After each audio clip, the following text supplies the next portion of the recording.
Your Alliance goal for years has been starting each meeting, Joe May, up for it again, whether they get it or not, man. With E-Man being up for potentially consensus All-American as well as they played, the depth you've had to show. What's made this year's group as deserving or more than even the past couple of years' groups? Well, I just think first, Coach Terry's done an unbelievable job, and Coach Watt, Coach Cutter, the Whipple, Coach Warmack, the guys in that room of creating continuity. Those awards. What's great about the Joe Moore Award is it's not an individual award, right? It's one that recognizes the group as a unit. And we've had a bunch of different guys on the field this season. I think that's one of the pieces, the strength in numbers element. We've proven we can be physical and run the ball. This year, we protected the quarterback. And it's a challenge. Every year it's a cat and mouse game, offense and defense, and those guys have been very consistent. That level of consistency, and then the ability to run the ball in tough situations, protect the quarterback against tough looks, I think speaks volumes about the prep that those guys do and how much they care about each other. On the left, Matt. I meant to ask this on Monday, so I apologize. But can you describe Tosh's impact in the 4 years that he's been here of changing the narrative of Oregon's defense nationally? And there's been good defenses here, but now it's relatively known. Hey, every year they're going to be pretty good. And just his impact in changing that narrative here. Yeah, it's done an unbelievable job. I think it starts with a mindset, that there's a standard to operate to, and we've grown every single year when it comes to what's that standard, and then leveling up. What's the expectation? Never satisfied.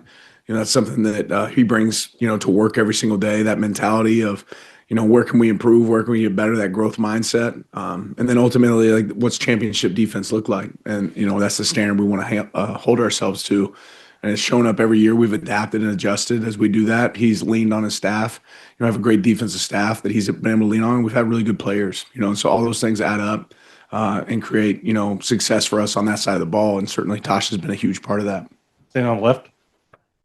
Since we got to talk to you on Monday, Will and Tosh have both been up here, and they got asked, like, why did you stay on? And they gave just full throw defense, and they said, Tosh said, just over my dead body, I was going to stay here. I know it's not a surprise to you, but just what does it mean to have them say that? I mean, it's the expectation when you hire good people that you want to see something through, right? And, this is unique, man. This is a blessing to get to be a part of what we're, there's only 12 teams in the nation that still get to play football right now. Anybody that wouldn't want to be a part of that's crazy, right? But also the acknowledgement, obviously, for both those guys, they know they're not in those, in those opportunities if they, didn't do a great job here with the help of those players. And those guys deserve, our team deserves those guys best down the stretch. And, it's a very similar mindset of, man, job not finished. They want to be able to finish this thing out. And there's going to be a bright future ahead for those guys and what they have going on next. But this is something you want to be a part of. Back right, Brett. Coach, you talked about strength and numbers on the line, but you could say that's been the whole case around this whole unit this season. How invaluable has that been this season when you guys have dealt with the adversity of losing people through injuries and losing games? How do you feel like that's helped and prepared you guys for these college football playoffs? Yeah, you want everybody to be ready for their opportunity when it comes. But, there's been moments in the past where an injury happens and there's a huge slide off. There's a big difference in who's out in the field for you and what's going to look like. I think our coaches have done a really good job adapting, to the personnel that's available. And I think our players have done a great job stepping up and saying, okay, I'm the next guy up. I'm ready to go for those moments. And when you have that, you're able to have team success. So strength and numbers have been huge for us, bigger this year than any other year as far as guys that are able to play winning football. I know I said that going into a fall camp, and I feel like we have a lot of guys that can play winning football, and that's really shown up for us this season. James. Talked a lot about the wearing of two hats for Will and Tosh, and for that matter. Just noticed the kicks, by the way. Those are unique. I appreciate it. But they're Adidas, huh? Well. Anyway. Yeah, go ahead. 1 month a year, man. Anyway, we talked about the wearing of two hats, JMU staff also having to do it.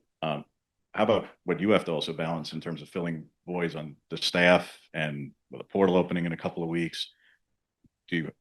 How you go about doing that and balancing that while game prep and being in the market for, I presume, a tight ends coach and an outside backers coach, or what are your options there? Yeah, it's a fun challenge, right? But again, our focus right now is really this season, finishing this out. We got our group of guys here together, but I think that's the fun part of college football. You got to adapt, you got to adjust. It's not how any of us would script it, but if we can do it better than anybody else, we'll be in great shape.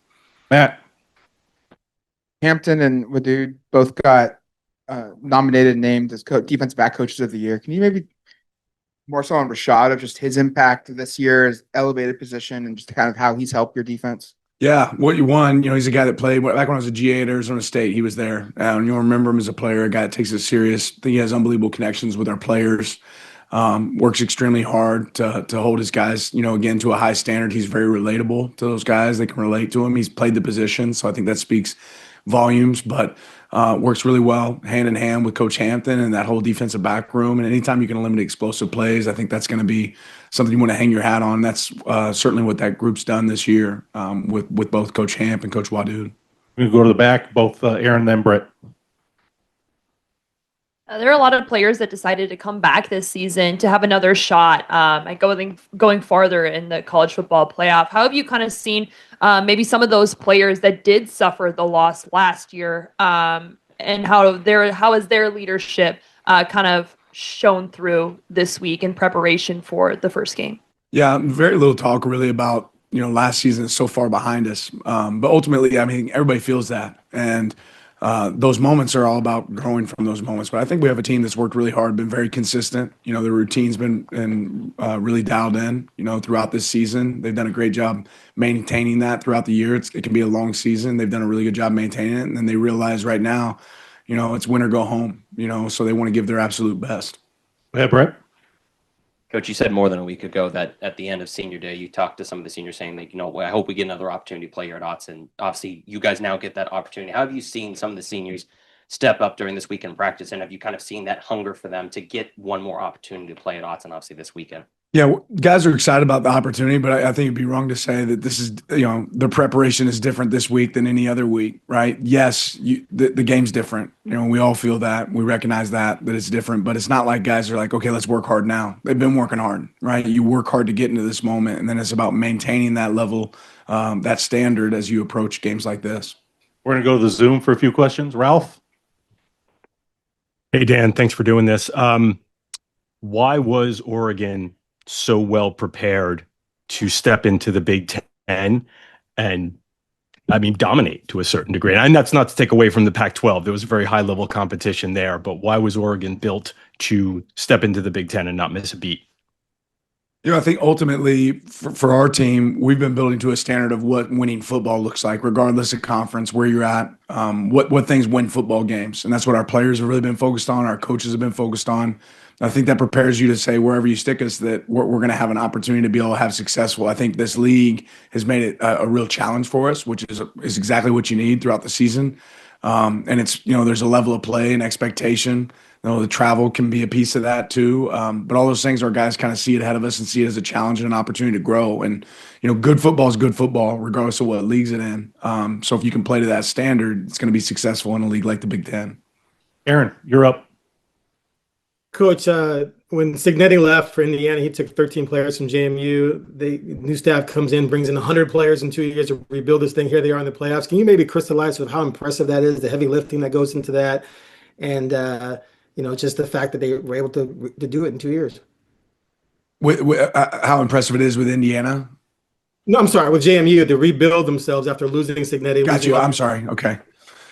Yeah, for them to have success, it's a little bit of the college football, right? And the people that adapt the best and are prepared, I think it goes back into culture is a word that's probably overused a lot in football. But in these moments, when you talk about transition, obviously there has to be a culture reset and an opportunity for a bunch of guys to buy in and have a common goal. And I think, JMU certainly speaks to that of what they've been able to create, what Coach Chesney's been able to create over there with that like-minded goals, where they're headed, guys that play really hard, leaning in on the strengths of their players. They do a great job of leaning in on what guys are really good at and building to those players' strengths. But it takes complete buy-in to create what they've been able to create over there for sure. Max. Hey, Coach, I imagine since the regular season ended, there's been a lot of reflection and film study. I'm curious to get your evaluation of the linebackers and maybe what you're looking to see from that group as the playoff gets underway. Yeah, I just think good decision makers. You see guys that they're really the quarterback of our defense, so for their ability to get our guys lined up to go execute, to play at a high level, it starts there because they have to relay the call and get that communicated to everybody else on the team. When that happens, when you have 11 guys playing the same call, that's credit to your linebackers, and that's credit to great communication. Certainly play moments that have been really, really high moments for us, and then moments that we can certainly improve. We attacked the ball really well early in the year. Have attacked the ball better here at the end of the year. We continue to want to improve tackling. Tackling is something that always shows up in postseason play that we want to make sure that we're really good at. But those guys, in a lot of ways, they help us play great ball because of how they get us lined up and execute. Back on site, James. Wanted to get your thoughts on the Caucasian collision unit, and given what you did to Logan back in the day, do you get like the Luke Wilson Godfather honorary role? Yeah, Bryce was talking to me saying I might be able to get an honorary, membership. We'll see. It's good having those guys back there flying around for us. Matt. And you've had guys out with injury for 6 weeks, sometimes the whole season. How do you balance finding ways to fit them in, but also understanding a guy like Malik Benson and J Mac have developed chemistry with more? And how do you balance that action of playing a guy who hasn't played all year now in the playoffs or hasn't played for a really long time? Yeah, it's just that. It's a balance, right? It's you don't sprint back in and throw somebody into the fire. It's you build it as it goes, and we found strengths as guys have been out, and those are strengths that we want to continue to lean on. Guys that do some things really, really well, and I think one thing we do well on offense, obviously you're talking about some of the offensive injuries, is we've done a really good job personnelling teams. But now we have a variety of personnels that we can use when you start getting guys healthy, and it makes you multidimensional, and gives you an opportunity to use guys with their strengths. In the back, Aaron. Looking ahead at the forecast for this week, we're going to see a lot of rain and also some really high wind gusts. If it tends to, roll over into the game on Saturday, how important will your run game be in executing that area of the offense? Well, I think our run game is important regardless. But the good news is we've had, a lot of experience in unique weather games this season. So I think we're prepared for it. We're prepared for those moments. We'll be able to adapt, accordingly. But regardless of the weather, we want to make sure that we're effective in the run. Back to Zoom, Ralph. Dan, just a little bit of a follow-up. Why do you think you have the best job in America? It's kind of a layup question for you. But what is it about Oregon that makes it such a place that is ready to succeed? Yeah. It starts with people. And I think it always starts with people who you get to work with every single day, the people you get to go to war with, and the people in that locker room, the people I get to coach with. I think that's where it starts. That's unique. That doesn't exist everywhere. We've been lucky to, bring some great people here and watch them develop and grow, and we become really a family. I think that's a big piece of it. I think back to specific Oregon, the continual push of the organization to be innovative on the cutting edge, whether it comes to facilities, whether it's the approach of how can we continue to improve, enhancing nutrition, the weight room strength. I think all those things add up.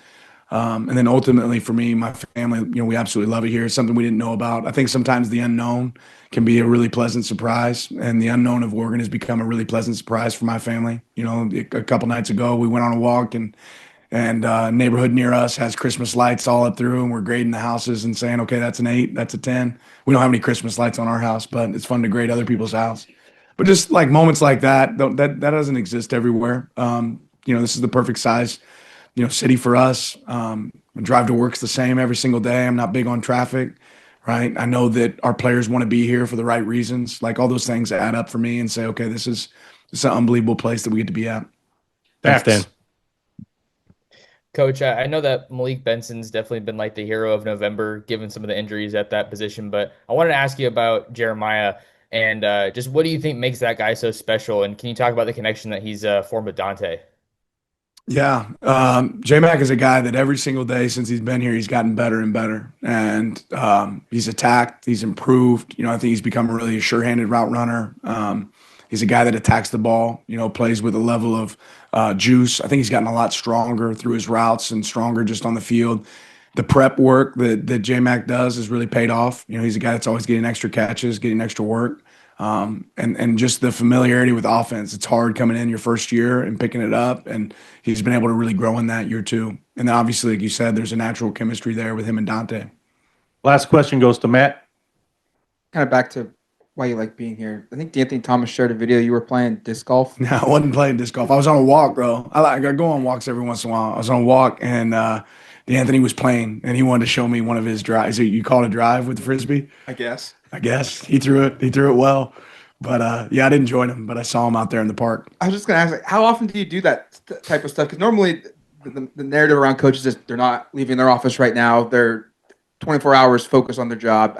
Why is that important to you to get away and do all that stuff here in New Jersey? It's part of my routine. It's not every day. It doesn't happen Sunday, Monday, Tuesday, Wednesday, but it can happen on a Thursday, right? On a Thursday, we've got a lot of our planning. I think it's important for me to go get a walk in. So I'm not walking for like 4 hours, right? And I'm not running, right? I should be running, but I'm not doing that. So. And what's great, we got some unbelievable trails out here. You can hit a different path just about every day if you wanted to walk every day. So when I can, I love to try to get out there, set the timer for 30 minutes. When it goes off, turn around, come back, get back to work. I'm not big on eating lunch, so that's kind of a lunch window for me, and then go from there.